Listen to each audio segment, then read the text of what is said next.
అదేంటంటే ఈ మధ్య దేవుని పిల్లరా, బైబిల్పై అవగాహన లేని వాళ్ళు, బైబిల్ గురించి పూర్తిగా తెలియని వాళ్ళు, మత ఛాందస్తవాదులు, మతోన్మాదులు, దేవుని బిడ్డలారా, దేవుని వాక్యానికి వ్యతిరేకంగా, దేవుని వాక్యానికి విరోధంగా మాట్లాడే వాళ్ళు అనేకులు లేచి బైబిల్పై అనేక తప్పులు పట్టుకోవాలని, బైబిల్పై అనేకమైన నిందలు వేస్తూ మాట్లాడుతూ ఉన్నారు. వాళ్ళు ఎక్కడైనా క్రైస్తవులు కనబడితే, లేకపోతే సువార్థికులు కనబడితే వాళ్ళని బైబిల్లో నుంచి కొన్ని ప్రశ్నలు అడుగుతూ ఉన్నారు.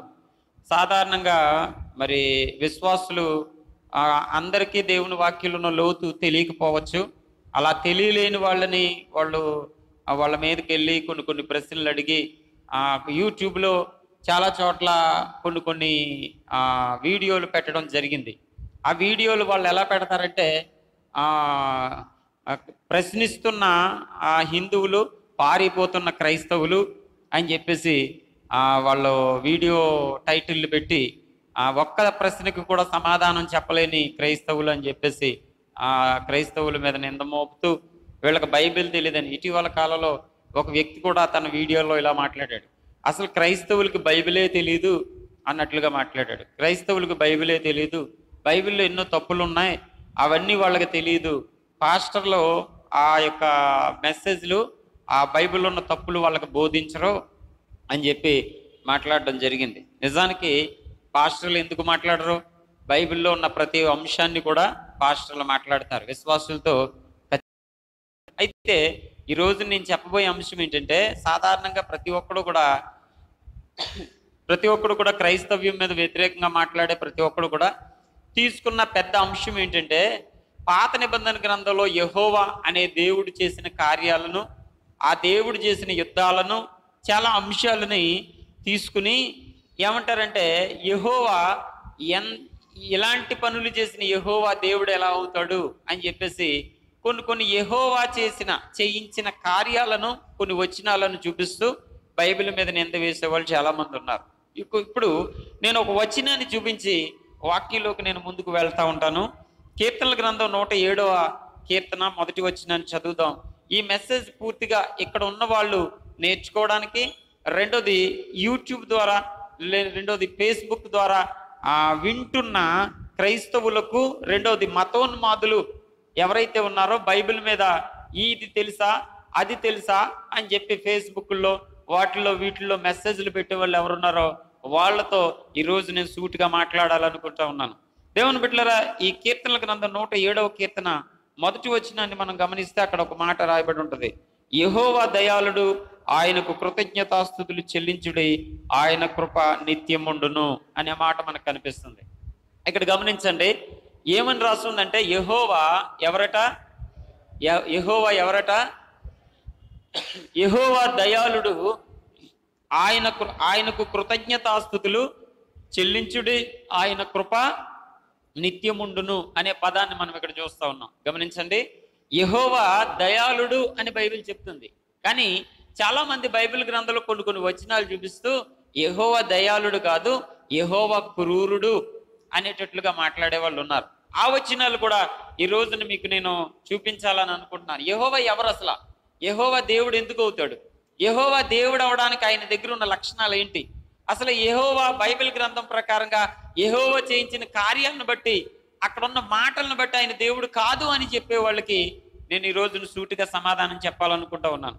దేవుని బిడ్డలారా, యెహోవా ఇశ్రాయేలు ప్రజల్ని, అనగా అబ్రహాముకు వాగ్దానం చేసిన జనాంగం వీళ్ళు.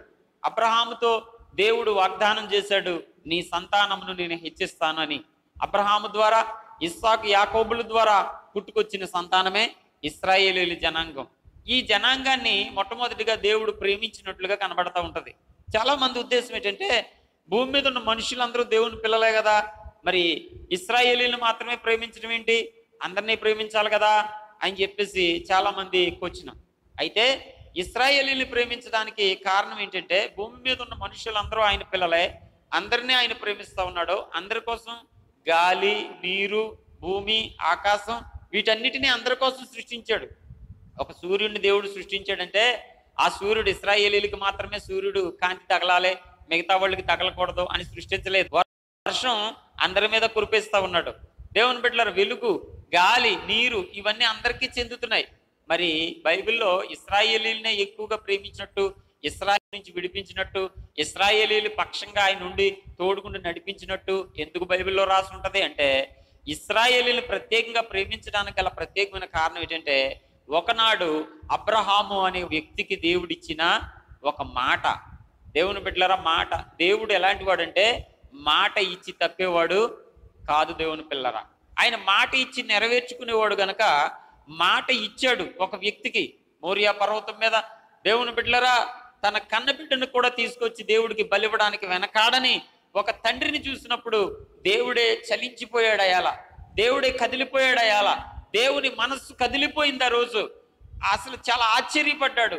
నీ ఒక్కగానొక్క కుమారుడై ఉన్న నీ బిడ్డని నాకు ఇవ్వడానికి నువ్వు వెనక తిరిగి చూడలేదు, కాబట్టి నీ వలన భూలోక సంతానములన్నీ ఆశీర్వదింపబడతాయి, అలాగే నీ సంతానాన్ని ఈ భూమి మీద ఇసుక రేణువులాగా నేను చేస్తాను, నేను ఆశీర్వదిస్తానని ఒక గొప్ప గొప్ప వాగ్దానాలు అబ్రహాంకి దేవుడు ఇవ్వడం జరిగింది. అబ్రహాంకి ఇచ్చిన మాటను బట్టి ఆ సంతానాన్ని దేవుడు దీవించడానికి పూనుకున్నాడు, ఇశ్రాయేలీని దేవుడు నడిపించడానికి పూనుకున్నాడు. దేవుని పిల్లరా, అయితే ఈ ఇశ్రాయేలు ప్రజలను కనాను దేశానికి నడిపించిన తర్వాత ఆ కనాను దేశంలో అప్పటికే 8 జాతుల మంది ప్రజలు అక్కడ జీవిస్తూ ఉండేవారు. అలా జీవిస్తూ ఉన్న ఆ కనాను దేశంలో ఉన్న కొన్ని జాతులు వారిని దేవుడు తొలగించి ఆ వాళ్ళు నివాసం చేస్తున్న కనాను దేశాన్ని ఇశ్రాయేలీలకు దేవుడు ఇవ్వడానికి పూనుకుంటాడు. అలా పూనుకున్నప్పుడు ఇశ్రాయేలీలతో దేవుడు పలికిన కొన్ని మాటలు మీకు చూపిస్తా ఉన్నాను. ఈ మాటల్లో కొంతమందికి కొంచెం అభ్యంతరకరంగా ఉన్నాయి. ఆ అభ్యంతరాలని ఈరోజు పోగొట్టాలని ఈ ప్రసంగం ద్వారా నేను ప్రయత్నం చేస్తా ఉన్నాను. దేవుని బిడ్డలారా, ద్వితీయోపదేశకాండం 12వ అధ్యాయం 2వ వచనాన్ని చదువుదాం ఒకసారి అందరూ కూడా. ద్వితీయోపదేశకాండం 12వ అధ్యాయం 2వ వచనం నుంచి చదువుదాం. మీరు స్వాధీనపరచుకుని పోవు జనములు మెట్ల మీదనేమి, పచ్చని చెట్ల కిందనేమి, ఎక్కడైనా తమ దేవతలను పూజించినో ఆ స్థలములన్నిటినీ మీరు బొత్తిగా పాడు చేయవలెను. దేవునికి స్తోత్రం, హల్లెలూయా. ఇక్కడ రాయబడి ఉన్న మాట ఏంటంటే, మీరు ఏ దేశానికి వెళ్తా ఉన్నారో వాళ్ళు అక్కడ ఉన్న వాళ్ళు పచ్చని చెట్ల కింద, చెట్లకి పుట్లకి వాళ్ళు పూజ చేస్తారు కదా, ఆరాధన చేస్తారు కదా, వాళ్ళు వాటిని మొక్కుతారు కదా, వాటన్నిటినీ మీరు బొత్తిగా పాడు చేయవలెను అనే మాట ఇక్కడ కనిపిస్తూ ఉంది. బొత్తిగా మీరు ఏం చేయాలి? పాడు చేయవలెను. ఇక్కడ ఈ వచనాన్ని బట్టి చాలా మంది అభ్యంతరాన్ని వ్యక్తం చేస్తా ఉన్నారు. పాడు చేయమన్నవాడు దేవుడు ఎందుకు అవుతాడు అనేది వాళ్ళ ప్రశ్న. వీటన్నిటికీ నేను సమాధానం చెప్పడానికే ఈరోజు నేను ముందుకు వచ్చాను. అలాగే ద్వితీయోపదేశకాండం 12వ అధ్యాయము 7వ వచనం నుంచి 10వ వచనం వరకు కూడా ఒకసారి చూద్దాం. చూడండి, 13వ అధ్యాయం వచనం నుంచి 10వ వచనం వరకు చూస్తే, భూమి యొక్క ఈ కొన మొదలుకొని ఆ కొన వరకు నీకు సమీపముగా నుండిన, నీకు దూరముగా చుట్టూ నుండు జనముల దేవతలలో నీవును నీ పితరులు ఎరుగని ఇతర దేవతలను పూజింతము రమ్మని రహస్యముగా నిన్ను ప్రేరేపించి వారి మాటకు సమ్మతింపకూడదు, వారి మాట వినకూడదు, వారిని కటాక్షింపకూడదు, వారి యందు జాలి పడకూడదు, వారిని మాటుపరచకూడదు, అవశ్యముగా వారిని చంపవలెను అనే మాట రాయబడి ఉంది. ముందు అక్కడ ఉన్న ఆ ప్రదేశాలన్నీ పాడు చేయమని దేవుడు చెప్పాడు. తర్వాత ఎవరైనా రహస్యంగా పూజింతాం రండి అని మిమ్మల్ని ప్రేరేపిస్తే వాళ్ళని వెంటనే మీరు ఏం చేయాలి? చంపాలి అని దేవుడు చెప్పాడు. ఇది వీళ్ళ యొక్క బాధ ఏంటంటే, ఈరోజు చాలా మంది బైబిల్ వ్యతిరేకులు వీళ్ళు తీసుకున్న వచనాలు ఇవేనండి. ఇంకో అక్కడేమో పచ్చని చెట్లని అన్నిటిని పాడు చేయమంటున్నాడు, ఇక్కడేమో మనుషులందరినీ చంపమంటున్నాడు. ఇది యెహోవా దేవుడు గొప్పదనం. ఈ మాట క్రైస్తవులకి తెలియక మరి మందిరాలకు వెళ్తా ఉన్నారు. ప్రియమైన సహోదరులారా, ఇక్కడ ఉన్న దేవుని పిల్లలందరినీ అడుగుతున్నాను, మీకు ఈ మాటలు మీకు ఇంతవరకు తెలియదంటారా? ఈ మాటలు ఇంతవరకు మీకు తెలియదంటారా? నాకు తెలిసి ఈ మాటలు మీకు అందరికీ తెలుసు ముందుగానే.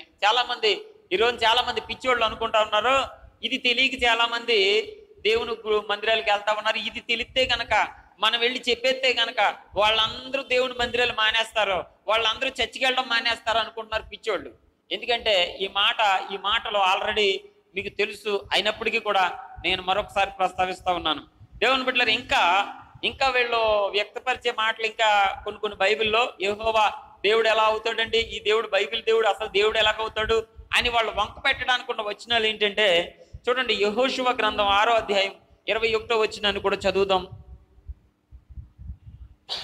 యెహోషువ గ్రంథం 6వ అధ్యాయం 21వ వచనాన్ని చదువుదాం.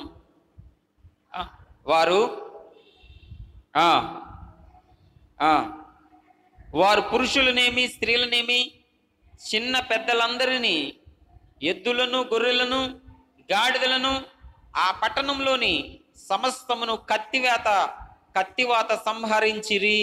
ఇదిగో ఆ పట్టణంలోకి వెళ్ళి చిన్నల్ని పెద్దల్ని కూడా, గొర్రెల్ని ఆ మందలను కూడా ఏం చేయమన్నాడంట, సంహరించమన్నాడు, చంపమన్నాడు. ఏంటి, చిన్నల్ని పెద్దలను కూడా చంపమన్నాడంట. అయ్యో ఈ దేవుడు ఏం దేవుడో అనేది చాలా మంది మరి అయోమయం, చాలా మంది కంగారు పడుతున్న మాట. ఇంకా దేవుని పిల్లరా చూడండి, ఆ 1 సమూయేలు గ్రంథం 15వ అధ్యాయం 3వ వచనాన్ని కూడా ఒకసారి చూద్దాం. అక్కడ కూడా దేవుని బిడ్డలరా వీళ్ళు ఈ వచనాన్ని తీసుకుని భలే వచనం దొరికేసింది. దీంతో ఈ దెబ్బతో ఇక నిన్న మొన్న కానీ ఎవడో ఒక సత్యాన్వేషాన్ని ఫేస్బుక్ లో ఒక మెసేజ్ పెట్టాడు. వాడు ఏం పెట్టాడంటే, వాడు చెప్పేవట బైబిల్లో వాడు చూపించే వచనాలు అరగంట వింటే ఇక చాలా మంది క్రైస్తవులు ఇంక చచ్చికే రారట. హల్లెలూయా. మరి మనకు కనిపించిన వచనాలకు ఆడికి ఎక్కడి నుంచి ఆకాశంలోంచి దూరొచ్చి కనిపించినాయో తెలియదు కానీ దేవుని పిల్లరా, ఇప్పుడు వీళ్ళు చూపించే వచనాలు ఏవి కాదు, ఇప్పుడు నేను చూపించే వచనాలే. ఇవి డైరెక్ట్ గా నేను ఎందుకు చూపిస్తున్నానంటే యూట్యూబ్ ద్వారా, ఫేస్బుక్ అంటే ఒకడు అన్నాడు, ఏమన్నాడంటే ఇవి పాస్టర్లు సంఘాలకు అసలు బోధించరు, అసలు వాళ్ళకి కనబడినెవరు ఈ వచనాలని అంటున్నారు. నేను డైరెక్ట్ లైవ్ లో పెట్టాను ఇక్కడ దేవుని బిడ్డలారా, నేను డైరెక్ట్ గా మాట్లాడుతూ ఉన్నాను. ఇప్పుడు మరొక వచనం చదువుతాం. 1 సమూయేలు గ్రంథం 15వ అధ్యాయం 3వ వచనాన్ని చదువుతాం. నీవు పోయి కనికరింపక అమాలేకీయులను హతము చేయుచు, ఆ పురుషులనేమి స్త్రీలనేమి బాలురనేమి పసిపిల్లలనేమి ఎద్దులనేమి గొర్రెలనేమి ఒంటెలనేమి గార్ధబములన్నిటినీ హతము చేసి వారికి కలిగినదంతయు బొత్తిగా పాడు చేసి అమాలేకీయులను నిర్మూలం చేయమని చెప్పాను. ఎక్కడేం కనబడుతుందండి, ఎక్కడేం కనిపిస్తుంది? ప్రియమైన సహోదరి సహోదరులారా, చాలా ముఖ్యమైన పాయింట్. దేవుని బిడ్డలారా, సాధారణమైన మెసేజ్లు మీరు ఎన్నిసార్లు అన్నా వినుంటారు, కానీ ఈ రోజు ఖచ్చితంగా ఈ మాటలు మీరు వినాలి ఖచ్చితంగా. దేవుని బిడ్డలారా గమనించండి. ముందు ద్వితీయోపదేశ కాండంలో పచ్చని చెట్లని వాటిలన్నిటిని పాడు చేయమని చెప్పాడు. అలాగే అదే ద్వితీయోపదేశ కాండం 13వ అధ్యాయంలో ఎవరైనా పూజింతాం రండి, మిమ్మల్ని రహస్యంగా ప్రేరేపితే వాళ్ళని చంపమని చెప్పాడు. ఆ తర్వాత యెహోషువ గ్రంథంలో ఆ యెరికో పట్టణంలో చిన్నలను పెద్దల్ని సమస్తాన్ని కూడా హతం చేసేయండి, కత్తి చేత నాశనం చేసేయండి అని చెప్పాడు. ఆ తర్వాత 1 సమూయేలు గ్రంథం 15వ అధ్యాయం 3వ వచనంలో ఇప్పుడు మనం చదువుకున్న వచనంలో కూడా అమాలేకీయుల్ని చిన్నల్ని పెద్దల్ని బాలుర్ని అందరిని కూడా చంపేయమని దేవుడు చెప్పాడు. ఇదండి ఈ యెహోవా దేవుడు యొక్క గొప్పతనం అని మనోళ్ళు చాలా మంది ఆనందపడిపోతున్నారు. భలే వచనాలు మాకు దొరికేసినాయి అని. ఏదో అంటారు సామెత, కోతి కొబ్బరికాయ దొరికినట్టు వీళ్ళకి ఈ వచనాలు అట్టుకుని బైబిల్ ఇంకా చూసుకోండి, ఇంకా ఇది కానీ మేము చెప్పామంటే ఇంకా క్రైస్తవులు ఎవ్వరో దేవుని మందిరంలోకి వెళ్ళరు. వీళ్ళ కలబాట్లు తగలే కానీ దేవుని బిడ్డలారా ఎందుకు వెళ్ళరు? దేవుడు ఏం చేసినా దానికి ఒక కారణం ఉంటుంది. దేవుని బిడ్డలారా, యెహోవా నేను ముందే చూపించాను ఒక వచనం. దావీదు అనే భక్తుడు 107వ కీర్తనలో ఆయన ఏమని కొనియాడుతున్నాడంటే యెహోవా దయాళుడు అంటున్నాడు. యెహోవా ఎవరట? యెహోవా దయాళుడు. దేవుని బిడ్డలారా, దయ కలిగిన దేవుడు. దయ కలిగిన దేవుడు అయితే మరి ఇలాంటి పనులు ఎందుకు చేయించాడండి? ఇక్కడ ఈ వచనాలన్నీ ఏంటి, దీనికి కారణం ఏంటి చెప్పాలి ఖచ్చితంగా అంటారేమో. అది చెప్పడానికే ఈరోజు నేను ఈ మెసేజ్ని నేను ముందుకు నడిపిస్తా ఉన్నాను. అయితే దేవుని పిల్లరా, ఈ భూమి మీద ఈ సృష్టిని చేసిన దేవాది దేవుడు, మొట్టమొదటిగా దేవాది దేవుడు అంటే ఈ భూమికి ఆకాశానికి సృష్టికర్త అయిన దేవుడు. ఆయన సమస్తానికి అధికారిగా నాయకుడిగా ఉన్నాడు. ఈ రోజున దేవుని పిల్లరా, నా ఇంటిని నేను కట్టుకుంటాను, నా ఇంటిని నేను పడగొట్టుకుంటాను. ఎందుకంటే నా ఇంటి మీద నాకు సంపూర్ణ అధికారం ఉంటుంది. నా దొడ్లో ఒక మొక్కని నేను వేసుకుంటాను నా ఇష్టపూర్వకంగా, లేకపోతే ఆ మొక్కని నేను ఏం చేసుకుంటాను, పీకి అవతల పడేసుకుంటాను. పడేస్తే బాగా నేను వేసుకుంటాను, నాకు ఇష్టం లేకపోతే పీకి అవతల పాడేస్తాను, ఎందుకంటే అదంతా కూడా నాది కాబట్టి. అలాగే ఈ సర్వ సృష్టి కూడా దేవునిది కాబట్టి, ఈ సర్వ సృష్టిలో ఈ సృష్టిలో ఉన్న మానవ జాతి అయినా ఏదైనా సరే దేవునిది కాబట్టి, ఆయన సృష్టించాడు కాబట్టి, ఆయన సృష్టిలో ఉంది కాబట్టి ఆయన ఏదైనా చేయడానికి అధికారం ఆయనకుంది అనే మాట మొట్టమొదటిగా మీరు మర్చిపోవద్దు దేవుని పిల్లారా. ఓహో, చాలా మంది అనొచ్చు ఈ మాటకి, ఇలా చెప్పి తప్పించుకుంటారన్నమాట అని చాలా మంది అనుకోవచ్చు. కానీ నేను ఇంకా కొన్ని కారణాలు ముందు ముందు దేవుడు ఎందుకు ఇలా చేయించాడో మీకు చెప్పబోతా ఉన్నాను దేవుని పిల్లరా. ఈ రోజున చూడండి, చట్టాలు ఉన్నాయి, కోర్టులు ఉన్నాయి, ప్రభుత్వం ఉంది. దేవుని బిడ్డలారా, ప్రభుత్వం వారు పోలీసు వారిని నియమించారు. దేవుని బిడ్డలారా, తప్పు చేసిన వాడిని పోలీసు వాళ్ళు ఏం చేస్తారంటే, దొంగతనం చేస్తూ దొరికాడు అనుకోండి, పోలీసులు ఏం చేస్తారు, చాలా శబాష్ బాగా చేసేవారు దొంగతనం అని చెప్పి పంపిస్తారా? వాడిని తీసుకెళ్లి జైల్లో పెడతారు. వాడు ఏ దొంగతనం చేశాడో దానిని బట్టి, వాడు చేసిన నేరాన్ని బట్టి వాడికి శిక్షను విధిస్తారు. ఇంకా పెద్ద నేరం చేస్తే, ఎవడైనా హత్య చేస్తే వాడిని కోర్టుకి తీసుకెళ్తారు, కోర్టులో వాడికి శిక్ష పడతా ఉంటది. ఇలాగా మనుషులు తప్పు చేస్తే ఇప్పుడు శిక్షించడానికి ఏమున్నాయండి? కోర్టులు ఉన్నాయి, పోలీసులు ఉన్నారు. ఒకప్పుడు ఈ భూమి పుట్టినప్పుడు కోర్టు లేదు, పోలీసులు లేరు, ప్రభుత్వ వ్యవస్థ అంతకంటే అప్పుడు లేదు. దేవుని బిడ్డలారా, కోర్టు లేనప్పుడు, చట్టం లేనప్పుడు, ప్రభుత్వ వ్యవస్థ లేనప్పుడు చట్టం ఎవరో తెలుసా? దేవుడే. మనుషులకి చట్టం ఎవరో? దేవుడే. ఇప్పుడు తప్పు చేస్తే మనిషిని చట్టం శిక్షిస్తుంది. ఇప్పుడు తప్పు చేస్తే మనుషులు కోర్టులకి తీసుకెళ్తారు, జైల్లో పెడతారు, వాడికి తగిన శిక్ష వేస్తారు. ఇంకా పెద్ద శిక్ష అయితే, పెద్ద నేరం అయితే, అవసరమైతే వాడికి ఉరి శిక్ష వేసేస్తారు. అయితే ఒకప్పుడు ఈ కోర్టులు లేనప్పుడు, ఈ చట్టాలు లేనప్పుడు, ఈ ప్రభుత్వ నియమాలు లేనప్పుడు, ఐక్యరాజ్య సమితి లేనప్పుడు మనుషులకి చట్టం ఎవరో? మనుషులకు కోర్టు ఎవరో? మనుషులకు తీర్పరి ఎవరు? మనుషుల్ని శిక్షించేది ఎవరు? మనుషుల్లో భయం పుట్టించేది ఎవరు? దేవుని బిడ్డలారా, ఈ రోజున చట్టాలు ఉన్నాయి కాబట్టి, కోర్టులు ఉన్నాయి కాబట్టి శిక్షించడం మాత్రమే కాదు, కోర్టులకి చట్టాలకి ఉన్న ప్రత్యేకమైన విధానం ఏంటంటే, అందరినీ శిక్షించాలని కాదు, ఈ శిక్ష దీనికి వేస్తే ఇక మిగతా వాళ్ళ దానికి చూసి భయపడి దొంగతనం చేయడం మానేస్తారు, తప్పులు చేయడం మానేస్తారు, శిక్షించడం మానేస్తారని చెప్పేసి ఆ శిక్షలో దేవుని బిడ్డలారా, ఏ తప్పుకి ఏ శిక్ష అక్కడ సెక్షన్ల ప్రకారం రాసి ఉంటుంది. అలాగే దేవుని బిడ్డలారా, దేవుడు కూడా బైబిల్ గ్రంథంలో కొన్ని శిక్షలు రాశాడు. ఆ శిక్షలు రాసినప్పుడు ఆయన ఉద్దేశం ఏంటో తెలుసా? అందరినీ శిక్షించాలా, అందరినీ చంపాలని కాదు ఆయన ఉద్దేశం. ఆ శిక్షలు చూసినప్పుడు, ఒకడికి పడే శిక్ష చూసినప్పుడు 10 మంది భయపడి ఇక తప్పు చేయకుండా ఉండాలి. ఇప్పుడు ఇక ఏ కోర్టు అయితే, ఏ చట్టం అయితే న్యాయ వ్యవస్థను నడిపిస్తుందో, ఒకప్పుడు ఈ భూమి మీద న్యాయ వ్యవస్థను నడిపించింది ఈ కోర్టులు లేనప్పుడు, చట్టాలు లేనప్పుడు మానవులందరికీ కోర్టు, చట్టం, అధికారి, తీర్పురు, శిక్షించేవాడు ఎవరు అంటే, కాబట్టి మొట్టమొదటి తీర్పరి గనక ఎవరిని శిక్షించాలో, ఎవరిని రక్షించాలో, ఎవరిని హతం చేయాలో, ఎవరిని బ్రతకనివ్వాలో ఆ చట్టమైన దేవుడికి తెలుసు. రెండవదిగా దేవుని పిల్లరా, దేవుని పిల్లరా గమనించండి.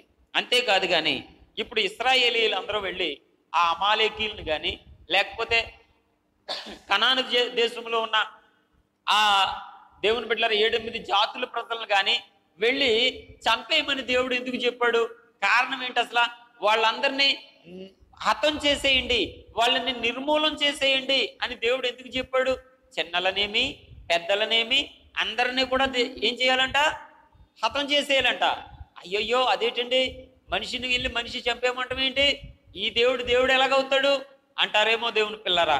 దానికి కూడా మరొక కారణం ఉంది దేవుని బిడ్డలారా. ఏ దేశానికైతే, ఏ ఇశ్రాయేలు దేశానికైతే, ఏ కనాను దేశానికైతే ఇశ్రాయేలు ప్రజల్ని దేవుని బిడ్డలారా ఐగుప్తు దేశం నుంచి దేవుడు తీసుకొస్తున్నాడో, ఆ కనాను దేశానికి తీసుకువెళ్తున్నప్పుడు దేవుని బిడ్డలారా ఆ కనాను దేశంలో ఉన్న వారి పరిస్థితి గురించి, అంటే ఆల్రెడీ అక్కడ జీవిస్తున్న వారి పరిస్థితి గురించి ఇశ్రాయేలీలతో దేవుడు మాట్లాడాడు. ఎందుకు మాట్లాడాడో తెలుసా?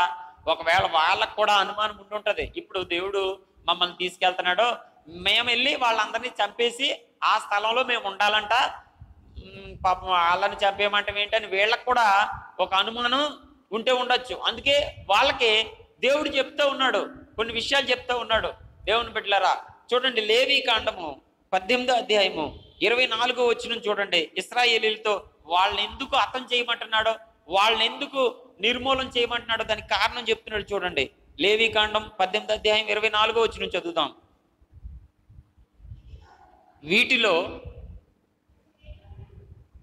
వీటిలో దేని వలనైనను అపవిత్రత కలుగు చేసుకోకూడదు. నేను మీ యొద్ద నుండి వెళ్ళగొట్టుచున్న ఈ జనులు వాటన్నిటి వలన అపవిత్రులైరి. ఆగండి ఒకసారి, దేవుడు చూడండి కారణం చెప్తున్నాడు ఇక్కడ. ఇప్పుడు మిమ్మల్ని వెళ్ళి ఆ కానాను దేశానికి వెళ్ళి అక్కడ వాళ్ళందరినీ వెళ్ళగొట్టమని చెప్తున్నాను చూసారా, వాళ్ళందరినీ కత్తి చేత హతం చేయమని చెప్తున్నాను చూసారా.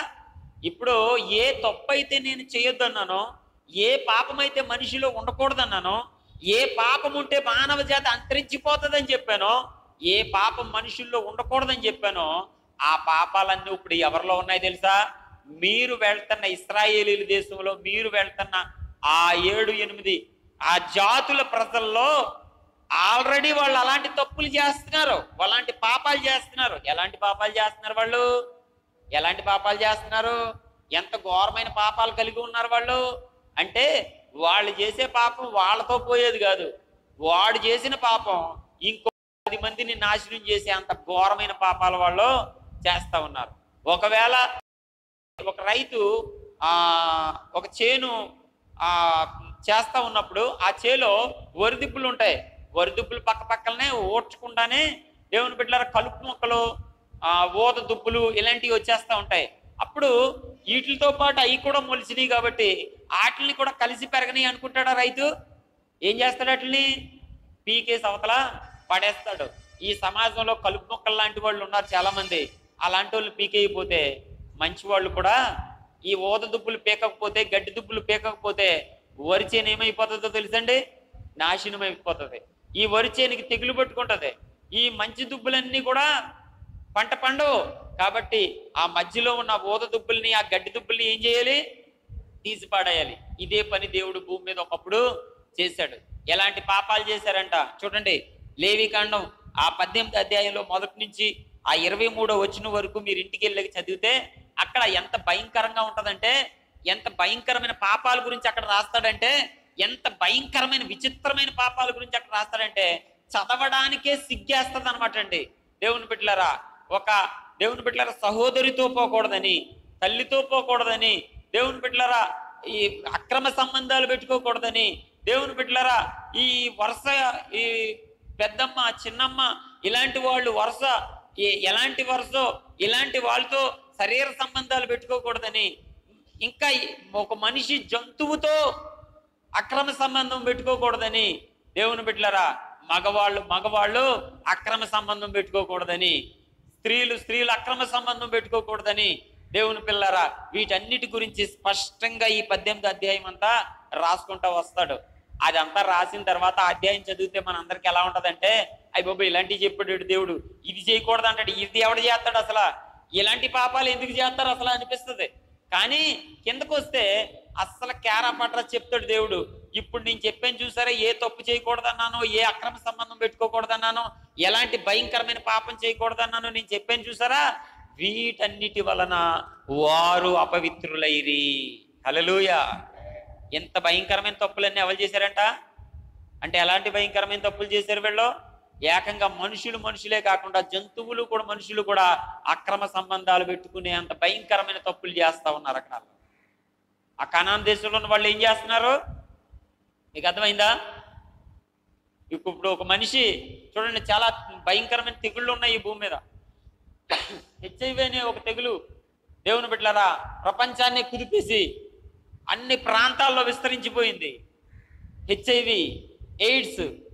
దేవుని బిడ్డలారా ఈ క్రిమి ఎక్కడో దేవుని బిడ్డలారా ఒక మనిషి నుంచి, ఆ మనిషి ఎవరితో పెట్టుకున్నాడంటే ఒక జంతువుతో పెట్టుకోవడం వల్ల ఆ మనిషిలోనికి ఆ క్రిమి వచ్చి ఆ మనిషిలోంచి ఇంకో మనిషిలోకి, ఆ మనిషిలోంచి ఇంకో మనిషిలోకి, ఆ మనిషిలోంచి ఇంకో మనిషిలోనికి మొత్తం ప్రపంచం అంతా కూడా ఆ వ్యాధి సోకేసింది.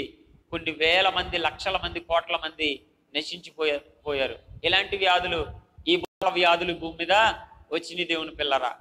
ఈ వ్యాధులు అసలు ఎక్కడ పుడుతున్నాయి? ప్రారంభంలో ఈ భయంకరమైన దేవుని బిడ్డ డాక్టర్ కూడా అంతు చిక్కలేని భయంకరమైన వ్యాధులు ఎక్కడ పుడుతున్నాయి ప్రపంచంలో? ఏ మనిషి అయితే దారి తప్పి మనిషితో కాక జంతువులతో కూడా అక్రమం స్టార్ట్ అవుతుంది, అక్కడ నుంచి మనుషులందరిలోకి కూడా ఇది వచ్చేస్తుంది. ఇప్పుడు ఇశ్రాయేల్ దేశంలో ఉన్న వాళ్ళు ఎలాంటి పనులు చేస్తున్నారట? అలాంటి పనులే చేస్తున్నారని అక్కడ రాసి ఉంది, నేనేం కల్పించలేదు. 23 ఆ 18 అధ్యాయము 22, 23 వచనాలు చదివితే దేవుని బిడ్డలారా, 21, 22, 23 వచనాలు చదివితే మీకు స్పష్టంగా అక్కడ అర్థమవుతుంది వాళ్ళు ఎలాంటి తప్పులు చేస్తున్నారో. అలాంటి పాపాలు వాళ్ళు చేస్తున్నారంటే అంటే ఈ రోజున ఆ ఇశ్రాయేలు దేశంలో ఈ భూమికి నట్ట నడుమున ఉన్న ఆ దేశంలో ఉన్న ఆ దేవుని బిడ్డలారా, ఆ జాతులు, ఆ ప్రజలు అలాంటి పాపాలు ఆ రోజు అక్కడ ఆ పాపాలు చేస్తుంటే వాళ్ళకు వచ్చిన తెగుళ్ళు మొత్తం ప్రపంచం అందరికీ కూడా ఏమవుతాయండి? ప్రపంచంలో ఉన్న అందరికీ కూడా సోకేస్తాయి. అంటే దేవుడికి తెలుసు ఎప్పుడు ఏం చేయాలో. దేవుడు ఈ భూమి మీద ఉన్న మానవులందరి మీద ఆయనకి ప్రేమ ఉంది. ఎందుకో తెలుసా? మళ్ళీ గుర్తు చేస్తా ఉన్నాను, యెహోవా దయాళుడు కనుకనే ఈ భూమి మీద ఉన్న మానవ జాతిని కాపాడాలనుకుంటున్నాడు కనుకనే, ఈ భూమి మీద ఉన్న మానవ జాతి నాశనం కాకూడదు అనుకుంటున్నాడు కనుకనే, ఈ భూమి మీద ఉన్న మానవ జాతి భయంకరమైన తెగుళ్ళకు గురైపోకూడదు అనుకుంటున్నాడు కనుకనే ఎవరైతే ఆ పాపాలు చేస్తున్నారో, ఎవరైతే అలాంటి భయంకరమైన తప్పులు చేస్తున్నారో వాళ్ళని నిర్మూలన చేసేస్తే ఇక ఈ భూమి మీద ఆ రోగాలనేవి, ఆ పాపాలనేవి ఉండవు. అలా ఈ భూమిని శుభ్రం చేయడానికే ఈ భూమి మీద దారి తప్పిపోయి మానవ జాతి మేము మనుషులమనే మాట కూడా మర్చిపోయి, దేవుని పిల్లరా మేము మనుషులమనే మాట మర్చిపోయి, ఎంత భయంకరం దేవుని పిల్లరా, ఎంత భయంకరం. మనుషులు ప్రేమించుకోవట్లేదు కానీ, మనిషి మధ్య ప్రేమ ఆప్యాయతలు ఉండలేదు కానీ జంతువుల్ని ఎక్కువగా ప్రేమించడం మొదలు పెట్టారు ఈ రోజున. నిజమండి. ఎవరిని ప్రేమిస్తున్నారండి? జంతువుల్ని ప్రేమిస్తున్నారు. చెట్టుని, పుట్టని, ఆవుని, గేదెని వీటిని అమ్మ అనడం మొదలు పెట్టారు, నాన్న అనడం మొదలు పెట్టారు. దేవుని బిడ్డలారా, సాటి మనిషి ఆకలితో ఉంటే అన్నం పెట్టడు కానీ దేవుని బిడ్డలారా జంతువులకి అంబులెన్సులు ఇప్పుడు ఇవ్వాలా. దేవుని బిడ్డలారా ఆవులకి, గేదెలకి అంబులెన్సులు, కానీ మనుషులకు మాత్రం అంబులెన్సులు లేవు. మనిషి చచ్చిపోతే భుజం మీద ఎట్టుకుని మోసుకుపోతా ఉన్నాడు కానీ దేవుని బిడ్డలారా జంతువుల్ని ప్రేమిస్తున్నాడు కానీ సాటి మనిషిని ప్రేమించలేకపోయాడు మనిషి. అంటే మానవత్వం ఎడిపోయిందంటే దారి తప్పిపోయింది. ఇలాంటి పరిస్థితుల్లోనే మానవుల మధ్య మానవత్వం లేకుండా పోయి మనుషులు వెళ్ళిపోయి జంతువులతో సంబంధం పెట్టుకునే ఆ రోజుల్లో ఆ ప్రజలను ఈ భూమి మీద ఉండడానికి వీల్లేదు అని దేవుడు అనుకున్నాడు. ఎందుకంటే వాళ్ళని కక్షతో చంపేయట్లేదు ఇక్కడ దేవుడు, వాళ్ళని పగతో చంపేయట్లేదు దేవుడు. ఇక్కడ వాళ్ళ వల్ల మొత్తం ప్రపంచానికి భవిష్యత్తులో ఏమొస్తుంది? నష్టం రాబోతుంది కనుక, కీడు రాబోతుంది కనుక, మరణం రాబోతుంది కనుక ఈ భూమిని శుభ్రం చేయాలి అనుకున్నాడు దేవుడు. అందుకే ఇశ్రాయేలీలతో అక్కడ ఎలా మాట్లాడుతున్నాడు చూడండి.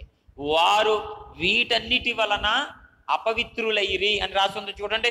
24వ వచనం, వీటిలో దేని వలన అపవిత్రత కలగ చేసుకోకూడదు, నేను మీ ఎదుటి నుండి వెళ్ళగొట్టుచున్న జనములు వీటన్నిటి వలన అపవిత్రులైరి, ఆ దేశము ఆ అపవిత్రత, చదవండి, ఆ దేశము అపవిత్రత కలది గనుక నేను దాని మీద, ఆ దేశము అపవిత్రత గలది గనుక నేను దాని మీద దాని దోష శిక్ష మోపుచున్నాను. అక్కడ తప్పు జరిగింది, పాపం జరిగింది కాబట్టి మరణం వస్తుంది. ఎందుకు వస్తుందట? అక్కడ అపరాధం చేశారు గనక శిక్ష వస్తుంది. అంతేగాని నేనేదో కావాలని వాళ్ళని చంపట్లేదు, నేనేదో కావాలని వాళ్ళని శిక్షించట్లేదు, నేనేదో పగ పెట్టుకుని వాళ్ళని శిక్షించట్లేదు. దేవుని పిల్లారా గమనించండి, ఈ మాటలు గమనించండి. ఈరోజు చాలా మంది మాట్లాడితే యెహోవా దేవుడు ఇలా చేశాడు, అలా చేశాడు, సుతం మొదలు తెలియదు, బైబిల్లో నుంచి, బైబిల్లో ఉన్న చరిత్ర ఏంటో తెలియదు, బైబిల్లో ఏ మాట ఎందుకు రాశాడో ఇలా తెలియదు పూర్తిగా. వచనం దొరికేసిందో, నాకు భలే వచనం దొరికేసిందో అని చెప్పేసి ఆ ఫేస్బుక్లోకి వచ్చి, యూట్యూబ్లోకి వచ్చి ఊరేగుతున్నారు. బైబిల్ మీద చెడ్డ ప్రసంగాలు చేస్తా ఉన్నారు. ఈ రోజున ప్రతి ఒక్కడికి కూడా నేను చెప్తున్నాను, దేవుని బిడ్డలారా, చేతనైతే నీకు దమ్ముంటే, నీకు న్యాయం ఉంటే బైబిల్ పూర్తిగా నేర్చుకో. అంతే తప్ప బైబిల్ దేవుడు తప్పు అని మాట్లాడే అధికారం, హక్కు నీకు లేదు. ఎందుకంటే నువ్వు ఎత్తిన జన్మ బైబిల్ దేవుడు ఇచ్చిన భిక్ష. నువ్వు బ్రతుకుతున్నావంటే ఇవాళ ఆ దేవుడు నీకు ఇచ్చిన, పెట్టిన భిక్ష కాబట్టి ఇవాళ బతుకుతున్నావు. ఇవాళ నీదొక మతమని, నీదొక కులమని, ఒక దేశాన్ని, ఒక ప్రాంతాన్ని ప్రేమించుకుంటూ నువ్వు మనిషి అనే మాట మర్చిపోకో. ఈ మనిషి దేవుని వల్ల పుట్టాడు. ఆ దేవుడే యెహోవా. యెహోవా అనగా సృష్టికర్త, నిన్ను సృష్టించినవాడు, నీ తల్లిని సృష్టించినవాడు, నీ తండ్రిని సృష్టించినవాడు, నీ ఇంటి వారిని సృష్టించిన వాడు, అసలు నీకు భవిష్యత్తే ఇచ్చిన వాడు ఈ రోజు నీ గుండు కొట్టుకుంటుందంటే కారణం ఆ దేవుడి దయ. ఆ దేవుడికి పేరెట్టడానికి నువ్వు ఎంతటి వాడు దేవుని పిల్లరా. గమనించండి, ఇక్కడ దాని అపవిత్రత మాత్రమే ఆ దేశం మీద నేను మోపుతున్నాను అని చెప్పాడా? చూడండి, ఈయన ఎంత గొప్పడు చూడండి. నిజంగా ఈయన ఎంత పరిశుద్ధుడు, ఎంత యథార్థమైన దేవుడు చూడండి. ఆ కింద అంటాడు, మిమ్మల్ని తీసుకెళ్తున్నాను, మీరు వెళ్తారో ఆ జనులను హతం చేస్తారో. ఆ జనులు ఎందుకు హతమవుతున్నారో దానికి కారణం చెప్పాను నేను. అయితే మీరు వెళ్ళి ఇలాంటి తప్పులు కానీ మీరు కానీ చేశారా? కింద ఉంటుంది చూడండి, ఏమంటాడో చూడండి. 26వ వచనం నుంచి చదువుతాం. కాబట్టి ఆ దేశము మీకంటే ముందుగానున్న ప్రజలను వెళ్ళగక్కి వేసిన ప్రకారము మీ అపవిత్రతను బట్టి మిమ్మును వెళ్ళగక్కి వేయబడుకుంటున్నట్లు, ఇదిగో వాళ్ళని వెళ్ళగక్కేసింది అది ఆ దేశం. ఈ జనులు నా మీద వద్దు, అసలు ఆ దేశమే వాళ్ళనే చీకొట్టింది. మీరు వెళ్ళి మళ్ళీ మీరు అలాంటి పనులు చేశారా? వాళ్ళు చేసిన అపవిత్రమైన పనులు మీరు చేశారా? ఆ దేశం మిమ్మల్ని కూడా ఏం చేస్తుందట? వెళ్ళగక్కేస్తుంది. అంటే సేమ్ టు సేమ్ వాళ్ళు ఎలా చంపబడ్డారో మీరు కూడా అలాగే చంపబడతారు. జాగ్రత్త. మీకు అర్థమవుతుందండి. ఇక్కడ ఇశ్రాయేలీని దేవుడు ఎక్కువ ప్రేమించేశాడా? ఎక్కువ ప్రేమించేస్తే వాళ్ళు తప్పు చేశారు, నాశనం అయ్యారు, మీరు ఏం చేసినా పర్లేదు లేరా అనాలి ఇక్కడ. కానీ దేవుడు ఇక్కడ ఏం వార్నింగ్ ఇస్తున్నాడు? వాళ్ళు తప్పు చేశారు, అంతమయ్యారు, మీరు తప్పు చేశారా, మీరు కూడా హతమవుతారు అంటున్నాడు. అంటే ఇప్పుడు అందరినీ ఒకేలా ప్రేమిస్తున్నాడా, వేరువేరుగా ప్రేమిస్తున్నాడా? చెప్పండి. ఇప్పుడు ఏమండి, యెహోవాకి ఏమన్నా ద్వేషం ఉందా? యెహోవా ఏమన్నా ఒకళ్ళనొకలాగా చూసాడా? వాళ్ళు తప్పు చేశారు, హతమయ్యారు. మీరు తప్పు చేస్తే మిమ్మల్ని కూడా ఆ దేశం ఏమో చేస్తుంది తెలుసా? వెళ్ళగక్కేస్తుంది. జాగ్రత్త. ఏమనుకుంటున్నారు? దేవునికి స్తోత్రం. హల్లెలూయా, హల్లెలూయా, హల్లెలూయా. దేవుని పిల్లలు గమనించండి, దేవుడు యెహోవా ఎందుకంటే అందరిని ఒకేలా ఆయన ప్రేమించాడు. తప్పు చేసిన వాడిని శిక్షించక మానడు. దేవుని పిల్లరా, దేవుని బిడ్డల యథార్థంగా ఉన్నవాడిని అధికంగా ప్రేమిస్తాడు. దేశంలో నమ్మకస్తులైన వారు తన ఇంట నివసిస్తారని చెప్తాడు. దేవుని పిల్లరా, నమ్మకస్తులైన వారిని ఆయన ప్రేమిస్తున్నాడు. దేవుని బిడ్డలారా, నీతిమంతులను ఆయన గౌరవిస్తున్నాడు, వాళ్ళని ఆశీర్వదిస్తున్నాడు. యథార్థవంతుల కొరకు ఆయన కన్నులు లోకమందంతటా సంచారం చేస్తూ ఉన్నాయి. తప్పు చేసిన వాడిని శిక్షించే దేవుడు. దేవుని పిల్లరా, తప్పు చేశారు కాబట్టి వాళ్ళు శిక్షింపబడ్డారు. ఇవాళ దేవుని పిల్లరా, ఆఖరిగా 4 మాటలు చెప్పి నేను ముగిస్తాను. చివరిగా ఒక మాట విషయం గమనించండి. బైబిల్ చదివే ఈ మతోన్మాదులకి పిచ్చి కాకపోతే వీళ్ళకి ద్వితీయోపదేశ కాండమునే ఆది కాండంలో నోవహు కూతురు చేసిన తప్పు తప్ప కొత్త నిబంధన గ్రంథంలో యేసుక్రీస్తు ప్రభు వారు ఇచ్చిన ప్రేమ ఆ సందేశాలు వీళ్ళ కంటికి కనబడవు. చాలా మంది అంటారు కదా, పచ్చకావుళ్ళోడికి లోకమంతా పచ్చగానే కనబడుతుందంట. ఈ పాపం మనసుతో ఉంటారు కాబట్టి వీళ్ళు నేర్చుకున్న గ్రంథాలన్నీ అయ్యే చెప్పినాయి కాబట్టి, వీళ్ళు చదువుకున్న గ్రంథాలన్నీ వ్యభిచారాలతో నిండినాయి కాబట్టి, బైబిల్ దగ్గరికి వచ్చినప్పుడు కూడా వీళ్ళ కంటికి ఏం కనబడుతున్నాయి అంటే, ఏం కనబడుతున్నాయి? వ్యభిచారాలే కనబడుతున్నాయి వీళ్ళకి. వాళ్ళ యుద్ధాలే, వాళ్ళ మనుషుల్ని చంపడమే. ఒకడు కాలు కింద వేసి తొక్కుతాడు, ఒకడు తలకాయ నరుగుతాడు, ఒకడు తలకాయ నరికి చేతి తట్టుకుంటాడు, ఒకటి చేతిలో 10 కత్తులు ఉంటాయి. ఇలా రకరకాలుగా వీళ్ళు ఉంటారు కాబట్టి బైబిల్ దగ్గరికి వచ్చినప్పుడు కూడా వాళ్ళందరూ క్రూరులు కాబట్టి, బైబిల్ దగ్గరికి వచ్చినప్పుడు కూడా బైబిల్ దేవుడు కూడా వీళ్ళకి ఎలా కనబడుతున్నాడంటే క్రూరుడుగానే కనబడతా ఉన్నాడు. అంతే. పచ్చకావుళ్ళుడికి లోకమంతా పచ్చగానే కనబడుతుంది. మరి మనకేం కనబడుతుంది? బైబిల్లో మనకేం కనబడుతుంది? యేసుక్రీస్తు ప్రభు వారు చెప్పారు చూడండి. మరి పాత నిబంధన గ్రంథంలో మరి అన్ని చంపుకోవడమే కదండి, అన్ని యుద్ధాలే కదండి, అందరినీ చంపేయమంటాడు కదండి. ఎందుకు చంపేయమంటాడు? వాళ్ళు తప్పు చేశారు కనుక, ఆ పాపం భూమి మీద ఉన్నది కనుక ఆ పాపాన్ని దేవుడు తీసేయమన్నాడు. ఆ పాపం వాళ్ళు చేసి ఆచారాల వల్ల వచ్చింది కనుక ఆ ఆచారాలు కూడా వాళ్ళ మధ్యలో ఉండనివ్వద్దు అన్నాడు. దేవుని పిల్లరా, ఆ పాపాన్ని తుడిచివేయడానికే ఆ దేశంలో ఉన్న సమస్తాన్ని కూడా శుభ్రం చేయమన్నాడు ఇశ్రాయేలీయుల ద్వారా. దేవుని పిల్లరా, యేసుక్రీస్తు ప్రభు వారు ఒక మాట చెప్తారు చూడండి. మత్తయి సువార్త 5వ అధ్యాయం 43వ వచనం. ఈ వచనం చదువుకున్న తర్వాత మనం ముగించుకుందాం. మత్తయి సువార్త 5వ అధ్యాయము 43వ వచనం చదువుదాం.